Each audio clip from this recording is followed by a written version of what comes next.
जगन्नाथ जगन्नाथ जय जगन्नाथ जगन्नाथ जय जगन्नाथ। गोटे पाचेरी है भितर कुर्म पाचेरी जोटा बाहर आम देखुचे एवं ता ना हूँ मेघनाथ पाचेरी ताकू संजोग करुच्ची से दीटा जाक पाचेरी की 22 पाहाच। प्रताप भानुदेव कौन से पुत्र संतान ना जगन्नाथ को जनइले कहते मणिमा कौन मो कूल बुड़ी दब कोड़ को संतान दबनी ना राजा तू गोटे काम करे मेघनाथ पाचेरी कुर्म पाचेरी भितर मुझे रथयात्रा करने जी मुत्रा करने जाऊँगी तू मो गोटे 22 पाहाच निर्माण करे बौड़माण पत्थर 22 पावछ तैयारी करे 22 पावछ तू तैयारी करू मो माँ माने बापा माने गजपति प्रताप भानुदेव जिते पावछ तैयारी करने आरंभ कले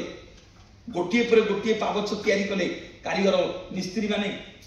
दिनकू दिन चलला कम जो सप्तम पाहाच पड़ा सी सप्तम पाहाच रे गोटे झर आज्ञा बाहरिला जो पानी झर केबे आज्ञा बंद हेलानी जेते पत्थर जेते सीमेंट जेते चून दौरान से पत्थर आज्ञा से झर बंद होनी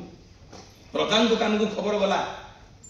रजा जाकि जगन्नाथ पाखे पड़े कहले प्रभु मत तो बतई दे 22टा पाहाच करने मु 22टा पाहाच करुच्ची प्रभु ना मु तोर बाट आउ कि करें तते ये संकट रू केवल उद्धार करेंगे श्रीक्षेत्र मालिकी आनी राजराजेश्वरी माँ विमला पाखे जाकि प्रताप भानुदेव जिते अधिका पढ़ी माँ विमला बतई दे कहले राजा रे काली सका बांकी मुहाण स्नान करू काली सका बांकी मुहाण स्नान करू स्नान करके उठबू जोटा पानी रे भासुथिबो सेउटाको आनिकी ए 22 पाहाचर ये झर उपर थईदेबू प्रताप भानुदेव राति पाइने कि सकाळ हेनी जाकि बांकी मुहाण स्नान कर समुद्र रे उठिला बेल को देखिले गोटे मांकेड़ा पत्थरटा आज्ञा सोलो भलिया पानी रे भासुची निज गामुछारे बांधिले गजपति प्रताप भानुदेव से पिलाटी धरिकी से जो मांकेड़ा पत्थर टी धरिकी आसिक 22 पावछर से सप्तम पाहाचर आज्ञा थईदेले सांगे सांगे से झर बम होगला गले एबे भी आपण माने देखिबे 22 पावछर सप्तम पाहाचरे गोटे मांकेड़ा पत्थर पड़ी जा ना हला गंगा रुद्धशिला। मोर भाई माने बापा माने कौन पे 22 पावछ तैयारी कले प्रताप भानुदेव अकर्म कर्मदायक शंकर भगवान पाखे जम्बेश्वर मो पाखे अधिया पड़े भानुदेव कहले प्रभु मो कर्म रे पो नाही आपण अकर्म कर्मदायक जगन्नाथ महाप्रभु निर्देश रे आसी आपण मो कर्म रे गोटे संतान लिखि दिंतु नहले कूल किए सेवा करिवो नले किए मो ये जगन्नाथ सेवा करिवो अकर्म कर्मदायक शंकर भगवान आज्ञा तथास्तु करदेले गजपति प्रताप भानुदेव कहले राजा रे तोर पुओटी हम दे गोटे 22 वर्षिया पुओ हो तो कर्म रे पुओ नाही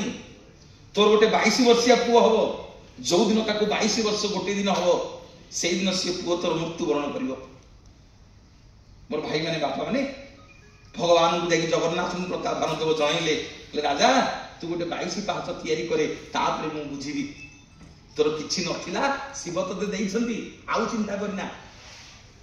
तू मो पे 22 पाहाच निर्माण करे जो दिन आज्ञा 21 वर्ष पुरिला पुओ को भगवान को पद तले पड़ी गले स्वामी स्त्री दिजन जाक कहले ठाकुरे आउ केते दिन गले पुओ मरि जीवो 22 वर्षिया पुओटे पाइछि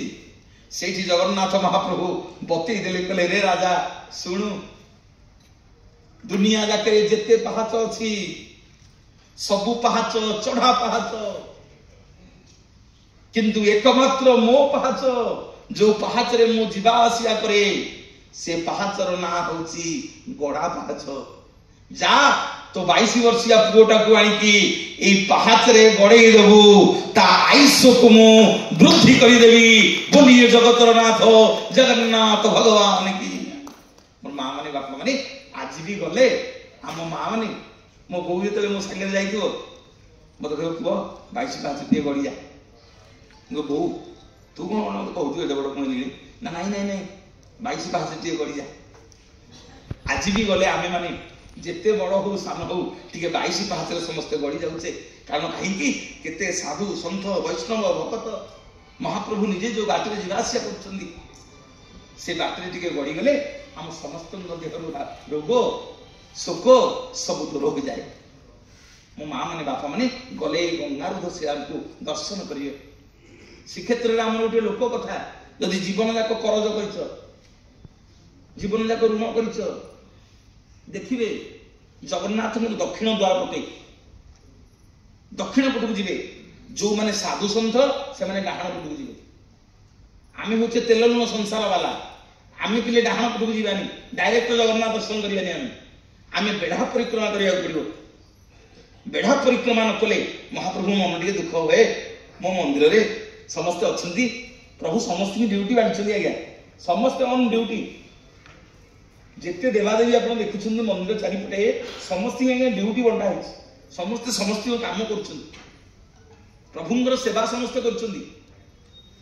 बेढ़ा परिक्रमा करवा मोर माँ माने बापा माने ए जीवन जाक जदि करज कर परीक्षा कर